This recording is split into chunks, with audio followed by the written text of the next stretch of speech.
आज का वीडियो एक बहुत ही महत्वपूर्ण और इमाम महदी के ज़हूर से लेकर फैलाया जा रहा है, क्योंकि मैं जो बोलने जा रहा हूँ दिले इस्लाम के अंदर सबसे पहले कलमा पढ़ा जाता है, तब औज़ुबिल्लाहि शैतानिर रजीम बिस्मिल्लाहिर्रहमानिर्रहीम आलिम दिल है जो भी इस्लाम को मानते हैं, इन्हीं के साथ अपनी चर्चा को शुरुआत करते हैं। परंतु यहाँ पर ये मैं नहीं बोल रहा, खुदा ने खुद मेरी पीठ पे लिख के दिया हुआ है, वो बोल रहा हूँ। मैं जो बोलूँगा वीडियो के रूप में नहीं बोलता, जो खुदा ने ये औज़ुबिल्लाहि शैतानिर रजीम बिस्मिल्लाहिर्रहमानिर्रहीम जो मेरे पीठ पे लिख के उसके नीचे अपना पैगाम लिखा है, उसके अनुसार बोलता हूँ। अरब देश में एक चर्चा चल रही है, इमाम मेहदी का ज़हूर कब होगा। या कोई कहता है इमाम मेहदी कहीं जन्म ले चुके, परंतु आपको इन सब का जवाब देने वाले का नाम बताऊंगा और उसकी दास्तान बताऊंगा, तो आप लोगों को यूँ लगेगा कोई तुमसे मजाक कर रहा है, क्योंकि औज़ुबिल्लाहि शैतानिर रजीम बिस्मिल्लाहिर्रहमानिर्रहीम के नीचे तो अपना पैगाम लिख दिया खुदा ने। अब आता है पैरों की बारी। एक पैर पर जो रसूल सरकारों के नाम है, दूसरे पैर पर उस फ़कीर साहब के नाम है जिसने औरंगजेब को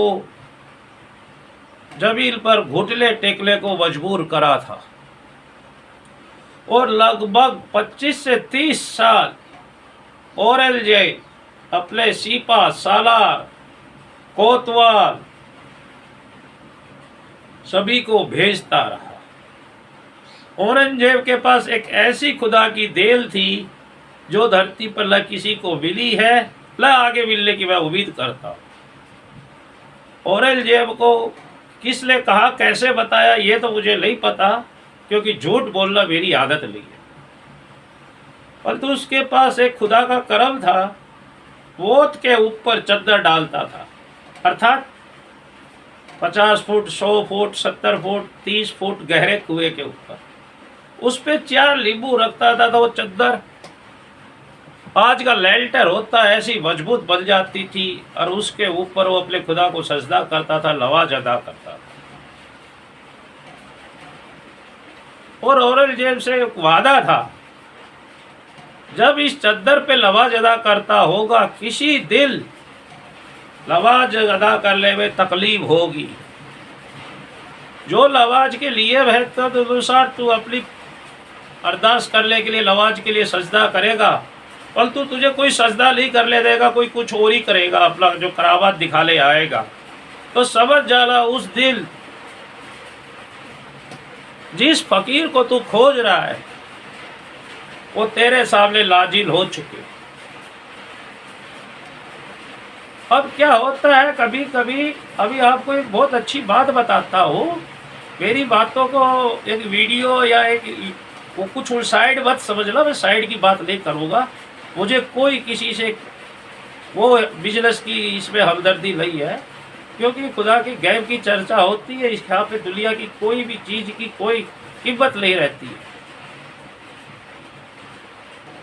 परमधाम के अंदर जिसको जो महराज हुआ था मोहम्मद साहब का, जहाँ लाहौत गए थे, वहाँ पर 3 कलर है।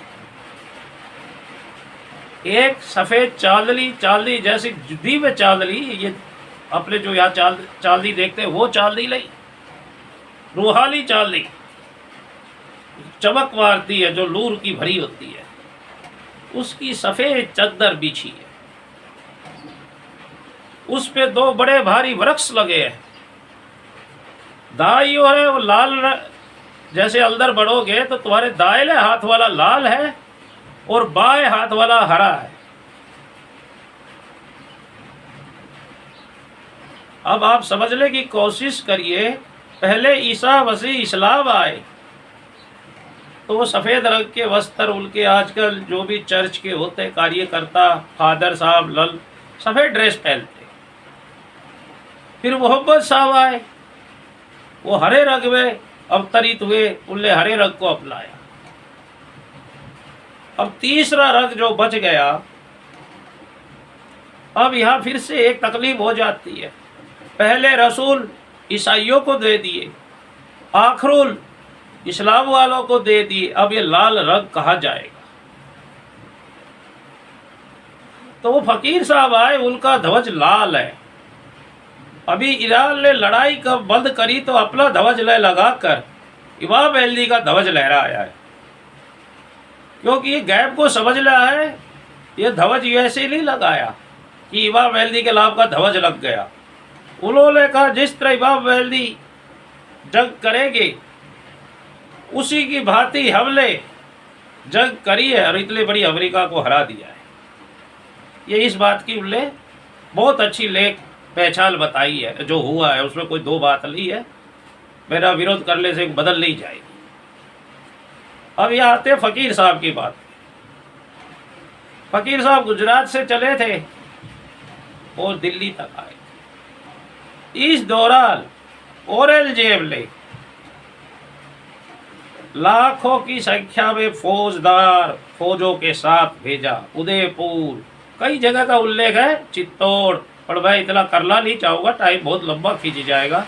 उनकी एक दास्तान है, कोई वीडियो में मैं आपको लिंक दूंगा। उनकी दास्तान, उनका कलाम सब कुछ खोलना पढ़ना, किसी भी तरह आप लोगों को इमाम मेहदी की रोशनी मिल जाए। एक बात बताओ, दिल्ली के बादशाह ने जो सिपा सालार भेजा है फौजदार, एक आदमी को गिरफ्तार कर ले, सोच ले जैसी बात। 5-10 सिपाही भेज देता, एक अधिकारी भेज देता, अपने ताबे में करके ला देते तुम्हारे को। अब फकीर साहब किसी राजा के मेहमान बन के बैठे थे। राजा ने कहा यदि हम तुमको गिरफ्तार कराते तो धर्म ल जाता है, यदि हम तुम्हारे को नहीं रखते हैं तो औरंगजेब से युद्ध करना पड़ता है। और औरंगजेब की सेना इतनी बड़ी है, बोले समूचे मारवाड़ की सेना इकट्ठी कर दी जाए, सुनना बात, और मेवाड़, तो भी हम सामना नहीं कर सकते। हमारा तो छोटी सी रियासत है, हमारी तो क्या औकात है। फकीर साहब ने कहा क्यों डरते हो, आले तो बैठा हूं, तुम्हें कोई पाप नहीं लगेगा राजा, तुम अपनी प्रजा को संभालो। आए सिपा सालार, देखा इल्मी चर्चा चल रही थी, दिल की बातें हो रही थी, गए बातें सुनी और उनने वहाँ पे कुरान के संबंधित में, कुरान मजीद की कुछ बातें, हदीस से कुछ बातें, तफसीर रसूली से कुछ बातें, दज्जाल नामे से कुछ बातें, सुले वाली से कुछ बातें सुनी। सुन ले सिपा सालार ने एक ही कहा, यही तो रसूल, ये वही सुन्नत है, सुन्नत रसूल तो यही है। सजदा करके कदमों में बैठ गया। वहाँ का राजा भी देखता है ये क्या, हम तो थर थर काँप रहे थे, पूरी प्रजा मारी जाएगी इस फकीर साहब के सामने। तो ये जबकि फकीर साहब तो हिंदू है और ये औरंगजेब के है, इनकी किस्मत कर रहे। फिर फकीर साहब ने जामा मस्जिद में गुसल खाने में एक रुक्का चिपका के औरंगजेब को सूचित किया, औरंगजेब तू जिसको खोज रहा है वो मैं आ गया हूँ। औरंगजेब के लोगों ने किसी तरह दबा दिया। तो फकीर साहब ने अपने 10-15 बंदों को वो इस्लामिक फकीर बुलाकर सिर पर हरा गले बांध कर भेजा। तो एक दिन जुमे के दिन औरंगजेब लाल किले पर जामा मस्जिद के कहीं खड़ा होता था, वहाँ उनने पैगाम दिया।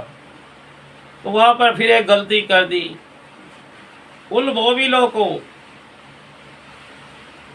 सिद्दीक फौलाद नाम के कोतवाल के हवाले कर दिया और कोतवाल ने उनका भयंकर रिमांड लिया रात में।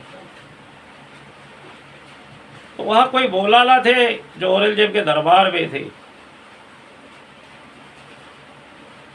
तो उन्होंने जाके फरियाद करी। बादशाह सलामत, वो तो एक फ़कीर साहब का लाभ लेते हैं, किसी दुश्मन के आदमी नहीं है। उनकी किस्मत का मौका मुझे दिया जाए और मुझे उनको अपने दौलत खाले ले जाने की अनुमति दी जाए। बादशाह ने उनको दी। वहाँ गए तो कयामत के लिसालों पे चर्चा हुई और उसमें से एक लिसाल ऐसा बताया गया, जिस दिन तुम इमाम महदी की बैत ले लोगे उस दिन के बाद एक कदम न आगे बढ़ाओगे न पीछे बढ़ाओगे, मतलब मंजिल पे पहुंच जाओगे। ऐसे 7 लिसाल थे, उसमें से एक लिसाल को आपकी चर्चा करता। दूसरा लिसाल आज के युग में सिद्ध होने जा रहा है। यदि कोई केमिकल वेपन या न्यूक्लियर वेपन से हमला होता है तो हमें जिंदा रहने के लिए जो अपने मुख के आगे श्वास की व्यवस्था करने के लिए जो लगाना पड़ेगा, वो वैसा ही रूप बताया है जो कयामत में एक सूअर का वो मुख कहा जाता है। ये तो 2 साल पहले आपको बतला दिए। और तीसरी बात बड़ी अच्छी बताई, बोले ये दज्जाल लावे के दज्जाल का टाइम है तो लोगों की आंखें जैसे आकाश में चिल उड़ती है, परंतु वो खोजती क्या, मुर्दा कहाँ पड़ा, उसको जाके खा। उनको 10-15 दिन रखा, फिर काजी साहब ने दरबार में उस टाइप की 16 भोर दे की विदाई कर दी। विदाई करने के बाद खुद औरंगजेब फकीर साहब से मिलने गया तो वहां पर काली कंबल लपेट के अकेला लिया था। क्या उसे डर नहीं लगा फकीर साहब के आदमी मुझे कैद कर लेंगे? इतना ईमान नहीं होता तो क्यों जाता।